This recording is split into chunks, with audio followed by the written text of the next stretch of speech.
오늘 시편 3편은 다윗의 시편입니다. 다윗은 평생 어려운 일을 많이 겪었지만 오늘 시편 3편은 그 중에서도 가장 고통스러웠던 일, 바로 아들 압살롬의 반역으로 피난을 가면서 쓴 기도시입니다. 원수가 아니라 사랑하는 아들이 자기를 죽이고 왕이 되겠다고 반역을 일으킨 것입니다. 반역의 공모자들 또한 다 다윗의 친구들이었고 다윗에게 충성하던 신하들이었습니다. 그런데 그들의 수가 너무 많습니다. 1절 여호와여 나의 대적이 어찌 그리 많은지요. 일어나 나를 치는 자가 많으니이다. 게다가 여론도 좋지 않습니다. 2절 많은 사람이 나를 대적하여 말하기를 그는 하나님께 구원을 받지 못한다 하나이다. 그래서 사람들의 마음이 급속히 압살롬에게 기울어진 것입니다. 우리가 살다가 보면은 억울한 일을 겪을 때가 있지요. 하지도 않은 말을 했다고 하고 하지도 않은 일을 했다고 하는 사람들을 만납니다. 그때 죽을 것 같이 괴롭고 억울하지만 사실 신앙적으로 보면은 억울한 일은 괜찮습니다. 억울하니까요. 잘못한 일이 없으니까요. 결국 다 드러납니다. 최소한 하나님이 아시면 된 것 아닙니까? 자, 그런데 정말 괴로운 것은 실제로 자기가 정말 잘못했을 때입니다. 그때는 할 말도 없고 희망도 없습니다. 사실 오늘의 이 참담한 사건은 다윗이 충신 우리아의 아내 밧세바를 범한 죄 때문이었습니다. 사무엘하 12장에 보면은 하나님께서 나단 선지자를 통하여 주신 말씀이 있습니다. 사무엘하 12장 10절로 12절 이제 네가 나를 업신여기고 햇사람 우리아의 아내를 빼앗아 내 아내로 삼았은즉 칼이 네 집에서 영원토록 떠나지 아니하리라 하셨고 여호와께서 또 이와 같이 이르시기를 보라 내가 너와 내 집에 재앙을 일으키고 내가 내 눈앞에서 내 아내를 빼앗아 내 이웃들에게 주리니 그 사람들이 내 아내들과 더불어 백주에 동참하리라. 너는 은밀히 행하였으나 나는 온 이스라엘 앞에서 백주의 이 일을 행하리라 하셨나이다 하니. 다윗은 이 나단 선지자를 통하여 주신 하나님의 책망을 듣고 모든 신하들 앞에서 무릎을 꿇고 자기가 지은 죄를 고백하였습니다. 그래서 다윗은 압살롬에게 분노하고 저주하고 싸우지 않습니다. 이거는 아버지의 정 때문이 아니었습니다. 다윗이 자기 죄 때문이라고 인정한 것입니다. 피난길에 시므이라는 노인이 모욕하고 저주를 부었을 때도 마찬가지로 죽이겠다는 신하를 만류합니다. 사무엘하 16장 10절로 12절 여호와께서 그에게 명령하신 것이니 그가 저주하게 버려두라. 혹시 여호와께서 나의 원통함을 감찰하시리니 오늘 그 저주 때문에 여호와께서 선으로 내게 갚아주시리라. 이처럼 다윗은 자기의 죄에 대해서 인정하고 철저히 회개했습니다. 그렇습니다. 징계가 없는 용서는 없습니다. 우리가 십자가의 은혜 하면서 죄에 대해서 너무 가볍게 생각하는 면이 있습니다. 그러나 사실 십자가야말로 죄에 대한 하나님의 징계가 무엇인지를 가장 잘 보여주는 것입니다. 십자가는 하나님께서 얼마나 우리를 사랑하시는지를 보여준과 동시에 하나님이 얼마나 죄를 미워하시고 죄로 인하여 분노하시고 죄 때문에 고통하시는지를 보여주는 사건입니다.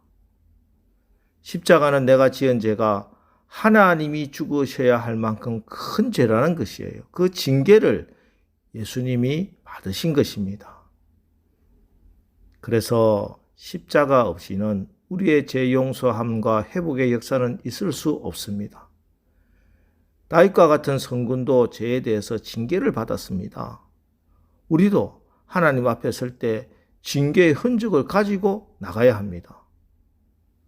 징계받은 그리스도의 십자가의 흔적입니다. 오직 십자가입니다. 십자가 들고 하나님 앞에 서야 합니다. 그리고 이렇게 용서함을 받은 우리는 다시 세움을 받아야 합니다. 어떻게? 믿음입니다. 하나님께서 살인죄, 간음죄를 지었던 다윗을 다시 세우신 정확한 이유는 다윗의 믿음 때문이었습니다. 믿음, 어떤 믿음입니까? 히브리서 11장 6절, 믿음이 없이는 하나님을 기쁘시게 하지 못하나니 하나님께 나아가는 자는 반드시 그가 계신 것과 또한 그가 자기를 찾는 자들에게 상 주시는 이심을 믿어야 할지니라. 어떤 상황에서도 분명히 하나님이 살아 계시구나. 이렇게 믿어질 만한 상황뿐만 아니라 좋을 때만 아니라 기쁠 때만 아니라 하나님이 진정 이런 상황 가운데서도 여전히 계신가 하고 생각되는 그런 상황 가운데서도 하나님이 지금도 나와 함께 계시고 여전히 나와 함께 하심을 믿는 믿음입니다.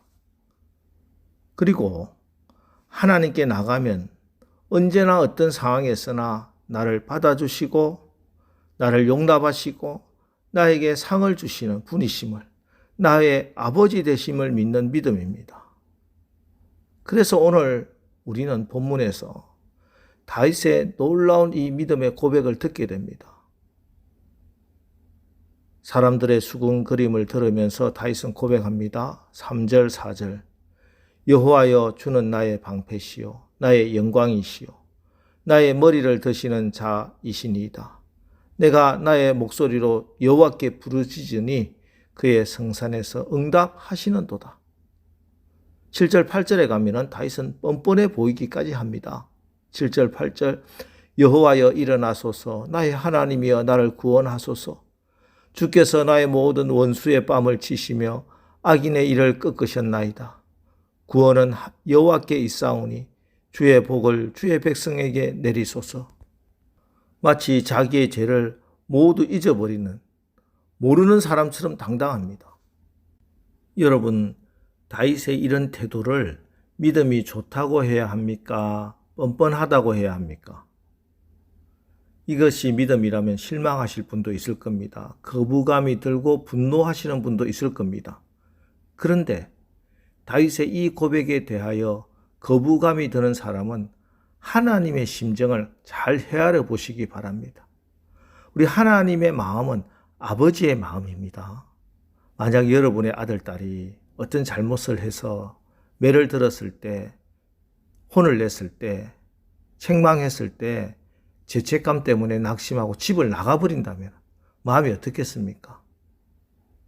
매를 맞아도 나를 사랑하시니 이러시는구나. 잘못했어요. 매 맞고 나면 용서해 주실 줄 믿습니다. 아버지 사랑합니다. 감사합니다 하며 품에 안기는 자녀가 얼마나 복됩니까? 그래야 비로소 죄에서 벗어나 일어나게 되는 것입니다. 그러므로 우리는 분명한 회개도 있어야 하지만 동시에 십자가 복음 죄 용서에 대한 확실한 믿음, 구원의 확신이 있어야 합니다. 이런 믿음이 있어야 하나님께서 역사하십니다. 하나님께서 여러분을 사랑하심이 분명하다면 여러분도 우선 여러분 스스로를 사랑해야 할 것입니다. 우리가 하나님이 용납해 주신 우리 스스로를 용납하고 받아들여야 합니다. 이 바른 믿음이 있어야 하나님께서 역사하실 수 있습니다. 우리가 낙심하고 좌절하면 하나님께서 아무것도 하실 수 없어요. 다윗은 울면서 시편 3편을 기도했고 울면서 노래했으며 울면서 믿었습니다. 모든 사람이 자기에게 손가락질을 해도 다윗처럼 천만인이 나를 애워싸 진친다 하여도 나는 두려워하지 아니하리이다 하고 고백하고 기도하면 하나님의 역사가 일어납니다. 여러분, 오늘 다윗의 회개와 믿음의 이 고백이 저와 여러분의 고백이 되기를 바랍니다. 그래서 오늘 하루도 다윗이 하나님의 마음에 합한 삶을 산 것처럼 그렇게 하나님의 마음에 합한 하루를 살아가시기를 주님의 이름으로 축원합니다. 기도하겠습니다. 하나님, 오늘 말씀을 통해 주님의 십자가를 통해 하나님께서 얼마나 죄를 미워하시고 죄에 대해서 분명히 하나님의 징계가 있다는 사실을 깨닫습니다. 이 시간 우리의 죄악들을 철저히 통회하고 자복합니다. 저희들의 죄를 우슬초로 주님의 보혈로 씻으사 우리의 영혼을 정결케 하옵소서. 그리고 우리가 죄책감에 사로잡혀 낙심하지 않게 하시고 하나님의 크신 사랑에 대한 더 큰 믿음 가지고 다시 일어나게 하옵소서. 그래서 이제 우리도 다윗처럼, 베드로처럼, 바울처럼 하나님의 사랑과 놀라운 계획을 확신하며 위대한 삶을 사는 복된 자들이 되게 하여 주시옵소서. 예수님의 이름으로 기도합니다. 아멘. 자, 이제 주여 오늘 하루도 우리가 죄에 대한 심각성과 하나님의 사랑과 용서에 대한 분명한 확신으로 승리하는 삶을 살게 하옵소서. 오늘 말씀을 붙들고 우리 합심해서 기도하고 나가겠습니다. 우리 기도하겠습니다.